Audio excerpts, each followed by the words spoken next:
로마서 12장 14절로 21절입니다.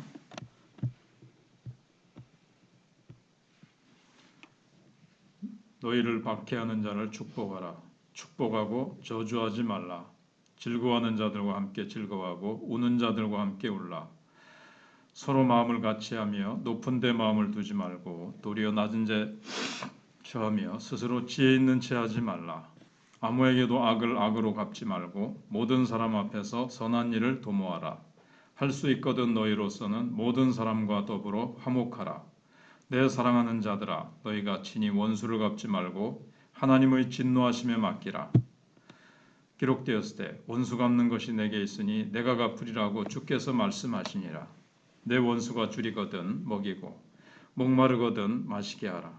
그리함으로 내가 숯불을 그 머리에 쌓아 놓으리라. 악에게 지지 말고 선으로 악을 이기라. 아멘. 두 번째로 하나님께서 구체적으로 나를 힘들게 하는 사람을 어떻게 대하는가. 16절에 보시면 서로 마음을 같이하며 높은 데 마음을 두지 말고 도리어 낮은 데 처하여 스스로 지혜 있는 채 하지 말라 그랬습니다. 높은 데 마음을 두지 말라는 건 이제 교만을 경계하라는 겁니다. 나를 괴롭게 하는 사람을 대하는 데 있어서 마음을 높이지 말라. 왜냐하면 우리가 흑백 논리에 빠지기가 쉽다는 겁니다. 구체적으로 말하면 상대방이 나를 막 힘들게 하고 괴롭히면 상대방은 100% 틀렸고 나는 100% 옳다고 생각하기 쉽습니다. 이게 이제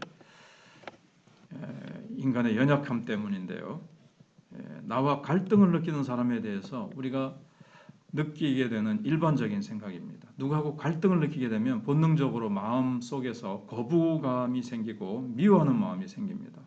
근데 그 마음을 가만히 하나님 앞에서 기도하면서 이걸 바꾸지 않으면 상대는 모든 면에서 다 나쁜 면으로 점점 이렇게 확장되고 발전이 돼서 상대방의 모든 게 다 나빠 보이는 거예요. 상대방은 100% 악인인 것 같고 나는 반면에 내가 옳은데 하면서 이 생각에 빠지기가 쉬워요. 이게 이제 교묘한 함정입니다. 처음에는 이제 서로 의견이 달랐습니다. 그 사람은 그렇게 생각할 수 있고 나는 이렇게 생각할 수 있는데 또 그 사람에게도 장점이 있고 약점이 있고 나에게도 장점이 있고 약점이 있고 근데 거기에 나를 힘들게 하니까 감정이 이제 그 속에 개입이 되기 시작하면 상대는 전적으로 틀리고 나쁜 사람이고 나는 전적으로 다 옳게 느껴지는 겁니다. 그 순간 나도 모르게 하나님이 가장 싫어하시는 이 교만에 빠지게 되는 겁니다. 이걸 잘 아시는 하나님께서 오늘 우리에게 이 말씀을 주시는 겁니다. 사회 속에서도 사회정의 부르짖는 사람들 보면 이 사람 자기네들도 분노하지만 사람들의 이 분노를 막 이제 부추깁니다.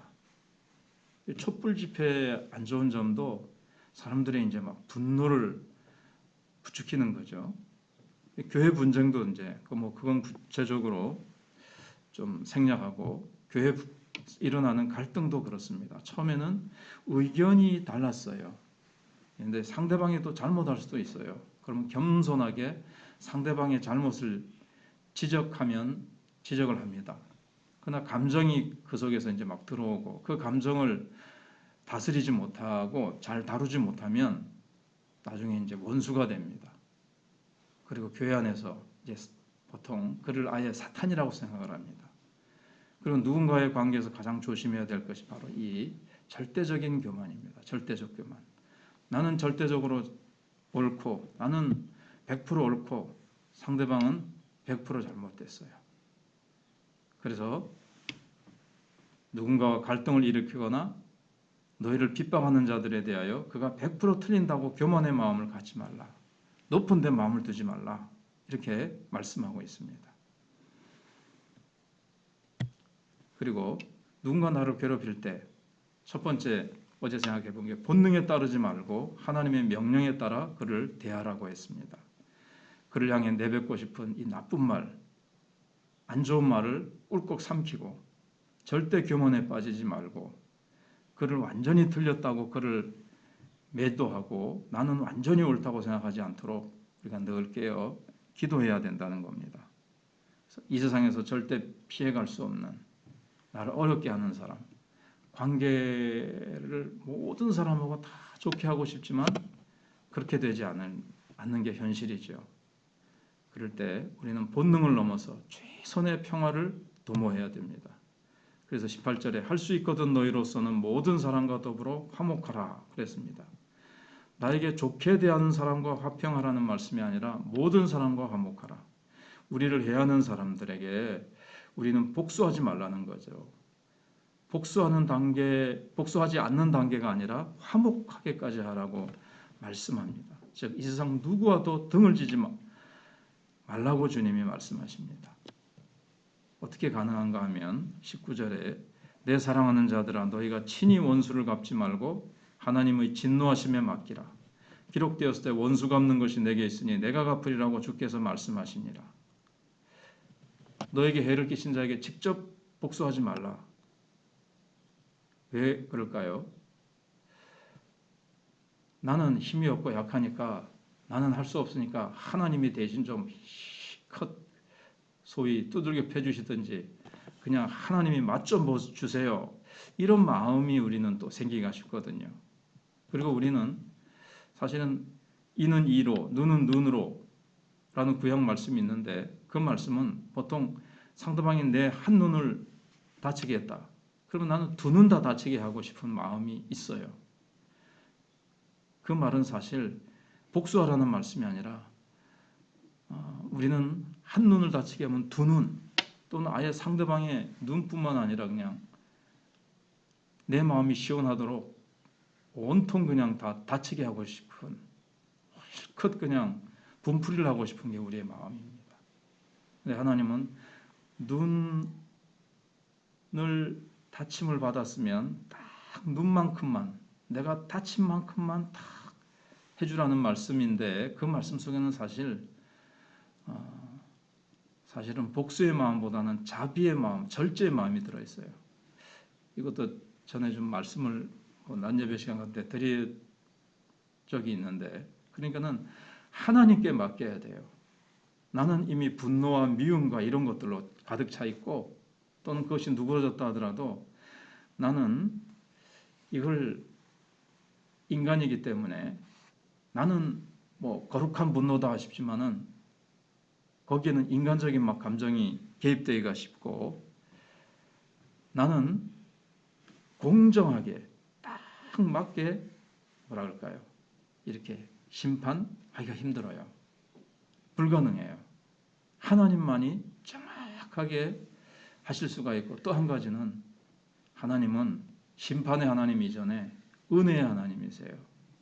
하나님은 내가 원수로 생각하는 그 사람까지도 하나님은 사랑하셔서 회개하고 올바른 사람으로 돌이켜서 올바른 사람으로 하나님은 만들기를 원하세요.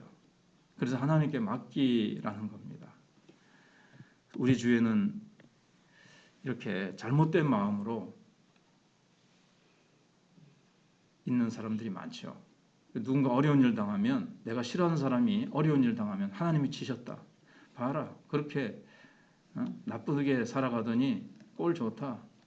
깨소금이다. 말은 안 하지만 속으로 와가지고 마음속으로 좋아할 수 있어요. 이게 이제 복수심인데 하나님은 성도가 하나님의 자녀가 그런 마음을 가지는 것을 원치 않으세요. 하나님의 자녀니까요. 그런 마음 가지고도 예배드리는 것을 하나님께서는 기뻐하시지 않습니다. 저 사람은 절대적으로 틀렸기 때문에 끝까지 망해야 된다. 이렇게 생각을 결코 품는 것을 하나님은 원치 않으세요. 그게 이제 교만에 빠진 거고 내가 원수 갚는 대신 하나님께 맡겨야 되는 이유는 바로 하나님이 은혜의 하나님. 은혜의 하나님은 그 사람조차도 하나님께서 회개하게 하시고 돌이키기를 원하시는데 그래서 하나님 근데도 계속 돌이키지 않으면 그때는 이제 결국 하나님이 이제 심판하시죠.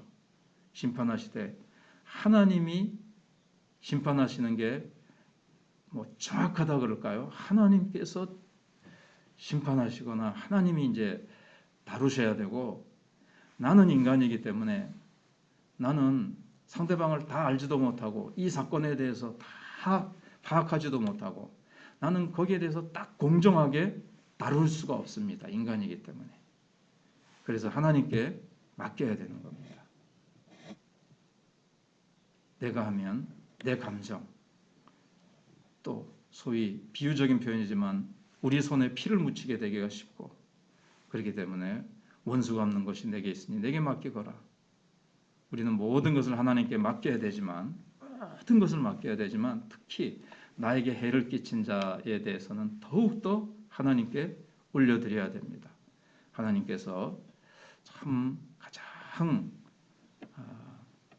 나의 본능 이거를 뛰어넘어서 하나님께서 모든 것을 위에서 가장 정확하게 내려다보시고 또 은혜로 모든 것들을 하나님이 해결하시고 가장 축복되게 해결하시는 그 하나님께서 가장 아름답게 해결해 주실 것입니다. 기도하겠습니다. 하나님